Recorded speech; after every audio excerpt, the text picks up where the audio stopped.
எல்லாருக்கும் வணக்கம். என் பேர் அன்பு. ஸோ போன வீடியோவில் நம்ம என்ன பார்த்தோம், இந்த ஃபங்க்ஷன் டிக்ளரேஷன்ஸும் இந்த ஃபங்க்ஷன் எக்ஸ்பிரஷனோட டிஃப்ரென்ஸ் பார்த்தோம். கரெக்டாக? ஸோ என்னென்ன மேஜர் டிஃப்ரென்ஸ் எல்லாம் பார்த்தோம். அண்ட் இந்த வீடியோவில் நம்ம என்ன பார்க்கலாம் அப்படின்னா, ஜாவாஸ்கிரிப்ட் ஹோஸ்டிங் பற்றி பார்க்கலாம். ஓகே, ஸோ இது வந்து நிறைய ஒரு டிமாண்டான டாபிக், பிகாஸ் நிறைய பேர் என்கிட்ட கேட்டிருந்தீங்க. ஸோ உங்களுக்கு தான் இந்த வீடியோ நல்லா பாருங்கள். Okay, so first of all இந்த ஃபங்க்ஷன் டிக்ளரேஷனும் இந்த ஃபங்க்ஷன் எக்ஸ்பிரஷனும் ஒரு பேசிக் சின்டாக்ஸ் நம்ம ரைட் பண்ணிடலாம். ஓகே, ஸோ நான் என்ன பண்ணுறேன், ஃபங்க்ஷன் டிக்ளரேஷன் எப்படி நம்ம க்ரியேட் பண்ணலாம், ஃபங்க்ஷன் கீவேர்டு மூலிமா அதுக்கு வந்து ஒரு நேம் தரேன் வச்சுக்கோங்க. ஃபார் எக்ஸாம்பிள் சும்மா ஏதாவது ஒரு எக்ஸாம்பிள் வைக்கலாம். ஃபார் எக்ஸாம்பிள் ஆட் நம்பர்னே வைக்கலாம். ஓகே, அண்ட் இதுக்குள்ள வந்து நம்ம கோட் இருக்க போகுது. ஸோ இதுக்கு நம்ம வந்து லாக் பண்ணுறோம். இப்போதைக்கு adding number from function fun இப்படி போட்டுக்கலாம். And declaration. ஓகேவா? So declaration super. So save பண்ணிக்கலாம். அண்ட் அதே மாதிரி என்ன பண்ண போகிறேன் அப்படின்னா, சேம் இதே கன்சோலாக வந்து காப்பி பண்ணிக்கிறேன். இது நான் எங்கே பண்ண போகிறேன் அப்படின்னா, ஃபங்க்ஷன் எக்ஸ்பிரஷன் மூலியமாக பண்ண போகிறேன். ஓகேவா? ஸோ நான் எப்படி பண்ணிக்கலாம், லெட் அண்ட் நீங்கள் வந்து உங்கள் நேம் நான் தந்துக்கலாம். ஆட் நம்பர் 2 என்ன வச்சுக்கலாம். ஸோ இது நான் என்ன பண்ணிக்கிறேன் அப்படின்னா, ஆட் நம் எக்ஸ்பிரஷன் சொல்லி வச்சுக்கிறேன். ஓகே, நம்ம வைக்கிற நேம் தாங்க அது. ஸோ இங்கே நான் என்ன பண்ணுறேன் அப்படின்னா, அதே மாதிரி இங்கே வந்து ஃபங்க்ஷன் நான் வைக்க போகிறேன்.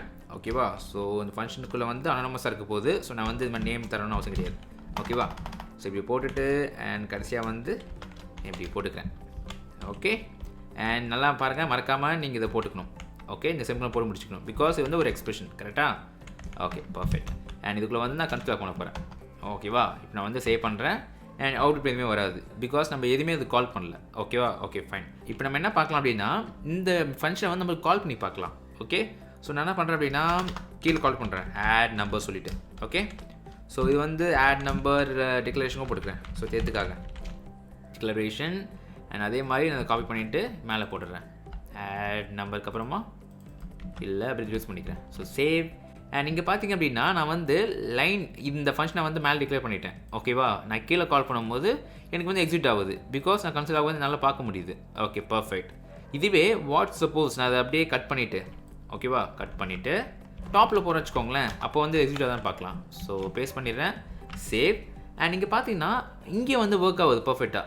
Okay, super. So function declaration வந்து இதுக்கு நீங்கள் இன்ட்லேஸ் பண்ணதுக்கு அப்புறமாவும் சரி, அதுக்கு முன்னாடியும் சரி, ஆட்டோமேட்டிக்காக வந்து உங்களுக்கு அது டிஸ்பிளே ஆகுது. Okay, perfect. ஸோ இப்போ வந்து நம்ம அதே மாதிரி ஃபங்க்ஷன் எக்ஸ்பிரஷன் செக் பண்ணி பார்க்கலாம்.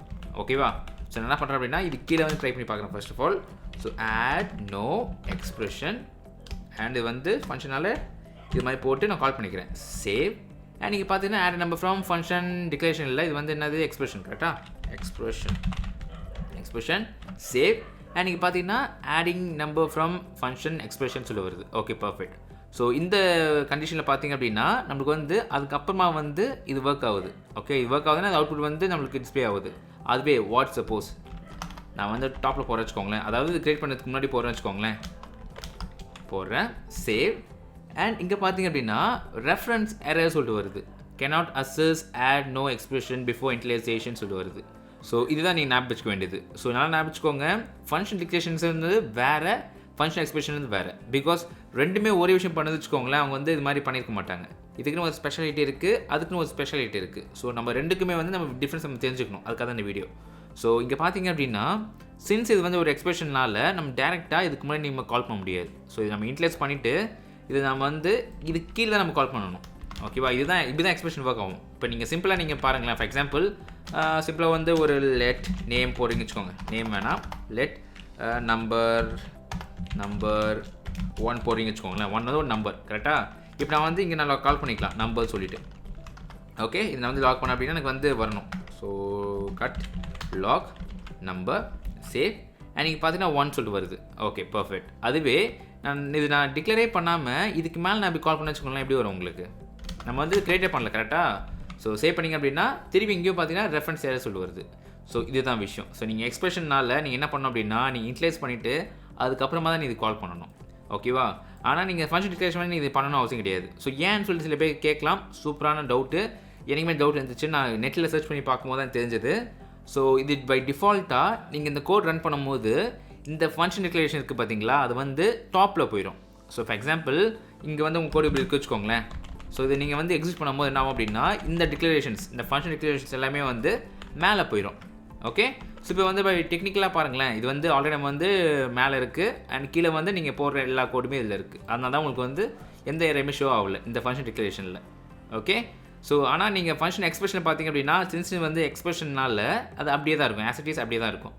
ஓகேவா, இதுதான் இந்த ஃபங்க்ஷன் டிக்ளரேஷன்ஸ்க்கும் இந்த ஃபங்க்ஷன் எக்ஸ்பிரஷன்ஸ்க்கும் உள்ள வித்தியாசம். ஓகேவா, ஸோ இதை நீங்கள் ப்ராக்டிஸ் பண்ணி பாருங்கள், கண்டிப்பாக அது உங்களுக்கு புரியும். இது ரொம்ப இம்பார்ட்டன்ட் டாபிக். ஜாவாஸ்கிரிப்ட் ஹோஸ்டிங் சொல்லிட்டு நிறைய இன்டர்வியூவில் அதை கேட்பாங்க. ஓகேவா, ஸோ நீங்கள் ஞாபகம் வச்ச வேண்டியது என்ன அப்படின்னா அது வந்து உங்கள் ப்ரையாரிட்டி.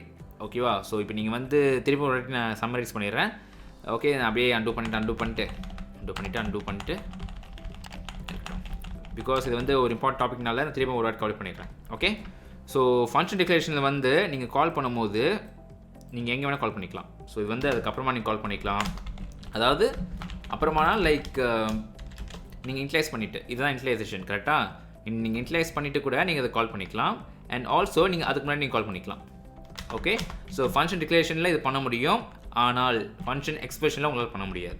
ஓகே, ஸோ இப்போ ஏன் பண்ண முடியாது அப்படின்னா சின்ஸ் வந்து ஒரு எக்ஸ்பிரஷன் வந்து நீங்கள் வந்து இன்ட்லைஸ் பண்ணி தான் நீங்கள் யூஸ் பண்ணணும் கரெக்டாக.